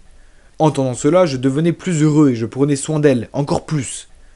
Quand nous n'étions que deux, je lui achetais de la nourriture et des pilules de grossesse pour m'assurer qu'elle allait bien. J'ai même commencé à lire des livres sur l'éducation d'un enfant. Elle aimait prendre des photos de tout ça pour les mettre en ligne. Peut-être qu'elle était vraiment fière d'un petit ami comme moi. Finalement, j'ai commencé à réaliser que cet enfant méritait une famille parfaite. Alors j'ai décidé de demander en mariage Julia. Bien sûr, on pourrait ne pas se marier avant un moment, mais des fiançailles rendraient au moins les choses plus réelles. J'ai acheté la bague et tout arrangé. J'ai choisi son restaurant préféré et juste avant le dessert, je me suis mis à genoux et j'ai dit « Je sais que nous allons vite et que tu n'es peut-être pas prête, mais je t'aime et je veux que notre bébé ait la meilleure vie possible. Je prendrai toujours soin de vous deux et j'ai hâte de passer ma vie avec vous. Veux-tu m'épouser ?» J'ai attendu et Julia avait l'air choquée, puis soudainement elle m'a demandé de me lever et avait l'air si embarrassée. Puis elle a dit « Eh bien, c'est gênant. Je ne pouvais pas le croire. Je lui demandais pourquoi et elle m'a répondu « En fait, je ne suis pas enceinte. Alors, désolé que tu aies en quelque sorte rompu avec ta copine sans raison. » Je n'ai pas compris. J'étais dans un état de choc. Mais le test était positif. Et Julia a dit « Oh mec, j'allais te le dire tôt ou tard. En fait, le test n'était même pas à moi. Je l'ai emprunté à une femme enceinte. Je voulais juste me venger de Lucas et lui prouver que d'autres gars me veulent aussi. Et que je peux vivre sans lui. Oh mon Dieu, c'était pour de vrai !» Je ne pouvais pas le croire. Je lui ai dit « Alors tu t'es servi de moi ?» Alors elle a presque ri et a dit « Eh bien... Je veux dire, sois réaliste. On ne se connaît à peine, pourquoi on se marierait ?»« Ouais, bien joué. Tu m'as eu, » j'ai dit avec amertume. « Merci. » Julia a répondu avec un visage vide. Puis elle s'est levée et elle est partie. Je me suis senti mal. Il s'est avéré que Julia n'était qu'une menteuse. Elle avait fait tout ça juste pour se venger de son ex. Elle s'est jouée de moi comme d'un idiot et je suis tombé dans le panneau. Pauvre Camille. Comment ai-je pu la traiter comme ça? Et c'est là que j'ai réalisé que je l'avais mérité. J'avais traité si mal Camille et maintenant Julia m'avait fait la même chose. Camille a toujours été là pour moi. C'était la fille la plus douce qui soit et mes stupides yeux errants m'avaient conduit à Julia. Eh bien, ça m'a servi. Mais je devais m'excuser auprès de Camille. Même si elle ne me pardonnerait pas, je ne pouvais pas vivre avec moi-même en sachant à quel point j'avais merdé. Alors c'est vrai ce qu'on dit. On récolte ce que l'on sème. J'ai certainement appris cela à la dure et je ne peux blâmer personne d'autre que moi-même. Une leçon bien et vraiment apprise. Salut, c'est de nouveau Amélia. Dans la première partie de mon histoire, j'ai fait la rencontre d'un mec très désagréable au restaurant où je travaillais. J'espérais ne jamais rencontrer à nouveau une personne aussi ignoble. Mais la vie ne fonctionne pas ainsi. Et l'ironie, c'est que je suis tombée sur lui 1 mois plus tard, et il m'a sauvé la vie. Je lui ai renvoyé l'ascenseur en l'autorisant à rester chez moi, car il était SDF. Après quelques jours, j'en ai eu marre de ses excuses de ne pas arriver à trouver un boulot. Alors je lui ai dit qu'il pouvait venir travailler au restaurant avec moi. Je l'ai présenté à ma manager, et puisqu'il présente bien, il a tout de suite eu le boulot. Mais c'était loin d'être gagné. Enfin, c'est un flemmard et il est maladroit. C'était une catastrophe ambulante. Il a cassé plein de vaisselle dès ses premiers services. Ce serait même étonnant qu'il soit payé. Et ce n'est pas tout. Il a crié sur un enfant qui avait fait tomber sa glace sur le sol qu'il venait de nettoyer. Sans surprise, le gamin a fondu en larmes. Et Jude était encore plus furieux. Vous imaginez à quel point notre manager a dû s'excuser auprès de l'enfant et de sa mère. Elle était ensuite en colère contre Jude et a menacé de le virer. Tout ça lors de sa première semaine. Et à la maison, ça n'allait pas mieux non plus. Il ne levait même pas le petit doigt. Mon appartement était en bordel. Et un jour, je lui ai demandé de faire une machine pendant que j'allais faire les courses. Eh bien, je suis rentrée et la buanderie était remplie de bulles. Et lui, il était là, au milieu de ce chaos. Il appuyait sur tous les boutons pour essayer de stopper ça. Il avait carrément vidé toute la bouteille de lessive dans la machine. Je n'y croyais pas. Il ne servait à rien et cassait tout. Il fallait que je tienne une liste pour qu'il me rembourse tout une fois qu'il aura son salaire. C'était un cauchemar. Et même s'il était feignant et bordélique, il passait pourtant des heures à se coiffer. Je ne plaisante pas. Une fois, je l'ai vu arranger ses cheveux pendant 1h30. Et je vous jure que ses cheveux n'avaient pas changé. Sans parler de la fois où je l'ai surpris dans la salle de bain, alors qu'il chantait en se caressant les cheveux. Il ne portait qu'une petite serviette, et on a tous les deux été si surpris qu'on a crié. Et je suis sortie de là en vitesse, toute gênée. J'ai failli le mettre à la porte plusieurs fois. Il me rendait dingue. Une fois, je travaillais jusqu'à tard, et je lui ai demandé s'il pouvait préparer le dîner. Un plat de pâtes basique. Ça ne pouvait pas être bien compliqué, non ? Eh bien, pour Jude, c'était mission impossible. Il a brûlé les pâtes. Brûlé ? Comment peut-on brûler des pâtes ? Il y avait des saladiers et des poils partout. Je me suis mise à le crier dessus, mais il rigolait et me lançait une poignée de pâtes brûlées en disant « Oh, allez, Amélia, je suis chef cuisinier, c'est de l'art. Apprécie un peu la spécialité de la maison. Des pâtes fumées au charbon. » J'aurais étranglé cet abruti. Mais heureusement pour lui, son humour l'a sauvé pour cette fois. Donc j'ai décidé de lui apprendre à cuisiner. Et heureusement, il se débrouillait plutôt bien. Et il aimait ça. Un soir, je suis rentrée à la maison et il avait préparé un curry vert thaïlandais. Bizarrement, ça avait l'air appétissant, même si je n'osais pas goûter. Mais oh mon Dieu, c'était délicieux. Il me dit fièrement que le chef cuisinier du restaurant lui avait donné la recette avec quelques astuces. Super! Et même si la cuisine était en bordel, c'était un bon début. Alors, j'ai décidé qu'à présent, il pourrait cuisiner et moi, je m'occuperais de la vaisselle. Très vite, le mois s'est écoulé. Je lui ai dit qu'il était temps de partir, mais il m'a supplié de rester plus longtemps. Il n'avait pas gagné beaucoup d'argent au restaurant à cause de toute la vaisselle qu'il avait cassée. J'avais envie de dire non, mais honnêtement, je me sentais seule de vivre sans personne. Et même s'il était empoté, j'appréciais quand même sa compagnie. En plus, il cuisinait super bien. J'ai fait semblant de réfléchir un peu, puis j'ai dit « Ok, d'accord, je te donne 1 mois de plus, mais après tu pars. » Il était super content et me remerciait sans fin en courant partout dans la cuisine et m'a dit qu'il me cuisinerait un plat spécial pour me remercier. Et c'est ainsi qu'on a appris à s'apprécier en vivant et en travaillant ensemble. Et puis, le temps a passé et très vite, le mois était écoulé. Et aucun de nous deux ne voulait que ça s'arrête. Alors, il est resté. Puis, un jour, alors qu'on travaillait, un groupe de pain-bêches est entré. L'une d'entre elles s'est exclamée « Les filles, regardez, n'est-ce pas le prince Jude ? Pourquoi est-ce qu'il travaille ici comme un loser ?» Elles éclatèrent de rire. Ça me mettait en colère. Et je m'apprêtais à aller leur dire quelque chose quand j'ai réalisé que la fille qui avait parlé était l'ex de Jude. Je savais qu'il avait tout entendu, mais continuait de travailler. Les filles continuaient de rire, c'était vraiment agaçant. Je suis allée prendre leur commande, mais l'ex de Jude a refusé que je la serve. Elle voulait absolument que ce soit Jude qui prenne la commande. Quand je lui ai dit qu'il était occupé, elle a demandé à voir la manager. Il a fini par aller prendre leur commande, mais son ex n'arrêtait pas de le harceler. Elle a même renversé de l'eau par terre pour qu'il vienne nettoyer. J'ai proposé de le faire pour lui, mais il ne m'a pas laissé faire. Puis, ça s'est aggravé. Quand elle partait, elle a laissé tomber un billet de 10 $ comme pourboire sur le sol. J'étais furieuse. Quel pourri gâté! Je pensais que Jude ne le ramasserait pas, mais il s'est calmement penché pour le prendre, alors que les filles riaient aux éclats en sortant du restaurant.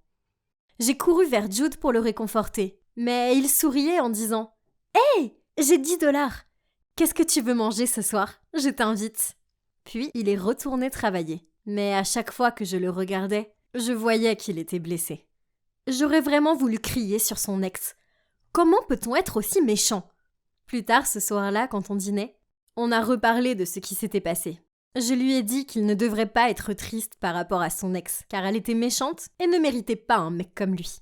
Mais il a rigolé en disant qu'il n'était pas peiné à cause de cette croqueuse de diamants, mais parce que ça lui rappelait comment il s'était comporté et comment il traitait les gens, dont moi le jour où on s'est rencontrés. Puis il a soupiré en disant « Je suis sûre que si j'avais été quelqu'un de bien, un bon fils, mes parents ne m'auraient pas mis à la porte aussi froidement, même en sachant que je ne suis pas leur fils biologique. » J'ai soudainement eu de la peine pour lui, mais je ne savais pas quoi dire pour arranger ça. Mais pour être honnête, quand je repense à la personne qu'il était et ce qu'il est aujourd'hui, il y a eu un gros changement. Il a fait du bon boulot au travail et nos collègues l'adorent. Un jour, une fillette a fait tomber sa glace et je retenais ma respiration en attendant la réaction excessive de Jude. Mais en fait, il est allé la voir pour lui demander si ça allait et si elle voulait une autre glace. Je n'y croyais pas, il était vraiment adorable avec elle. Je n'arrivais pas à m'empêcher de lui sourire. Il avait vraiment changé. Et même si ça ne me plaît pas de l'admettre, c'est un beau garçon. Donc il attire naturellement l'attention. En fait, beaucoup de filles viennent au restaurant juste pour se faire servir par lui. Elles le draguent même ouvertement. Et il aime sûrement ça. Moi, je lève les yeux au ciel en me disant que je préférerais ne pas voir ça. Il y avait une fille en particulier qui venait presque tous les jours. Elle était super jolie et elle essayait visiblement d'attirer son attention. J'ai remarqué lors d'un service que Jude semblait la draguer aussi. C'était agaçant. Au final, il n'avait pas tant changé que ça. Puis un jour, j'ai vu qu'elle lui tenait un bout de papier. Quand il est revenu du comptoir, il avait le sourire jusqu'aux oreilles et m'a dit « J'ai un rencard ce soir ». J'étais énervée et je lui ai dit « Ça ne se fait pas de sortir avec les clients. Je vais le dire au manager. » Puis, je suis sortie en furie. Plus tard dans l'après-midi, il est parti du boulot sans me prévenir. Et quand je suis rentrée, je l'ai vu sur son 31 pour son rendez-vous. Et je ne sais pas pourquoi j'étais grincheuse. Il sifflotait et semblait super heureux. Puis quand il passe à la porte, il me dit « Ne m'attends pas, je rentrerai sûrement tard. » Ah, il me rendait folle. Je lui ai dit qu'il devait rentrer à 22h ou il devrait dormir dehors. Il a rigolé en disant « Tu plaisantes ? J'ai un couvre-feu ? Mon Dieu, Amélia, si je ne te connaissais pas, j'aurais pensé que tu étais jalouse ou quelque chose comme ça. » Je n'étais pas jalouse. Et je lui ai dit. Il se prenait pour qui ? Comme si je pouvais être jalouse de cette fille. Même pas en rêve. Et pourtant, je n'ai pas réussi à trouver le sommeil ce soir-là. Je n'arrêtais pas de tourner et de penser à Jude et à cette jolie fille. Et je me suis finalement levée pour aller faire un tour. J'avais peut-être besoin de prendre l'air. Mais quand je suis entrée dans le parc, je l'ai vue, mais la fille n'était pas là. Il était sur un banc, entouré de chats errants. Je suis allée le voir, et il était autant surpris que moi de le trouver ici. Je lui ai demandé pourquoi il n'était pas à son rencard torride, et il m'a dit « Oh, le rencard s'est bien passé, mais je me suis dit que j'allais dormir au parc parce que j'ai dépassé ton couvre-feu. » Je me sentais coupable et j'allais me justifier. Puis il m'a fait un clin d'œil en disant « Je plaisante.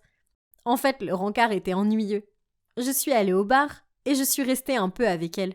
Mais bizarrement, je n'étais pas à l'aise. Alors j'ai inventé une excuse pour partir. Mais je ne voulais pas rentrer à la maison trop tôt pour ne pas que tu te moques de moi. Donc je suis là.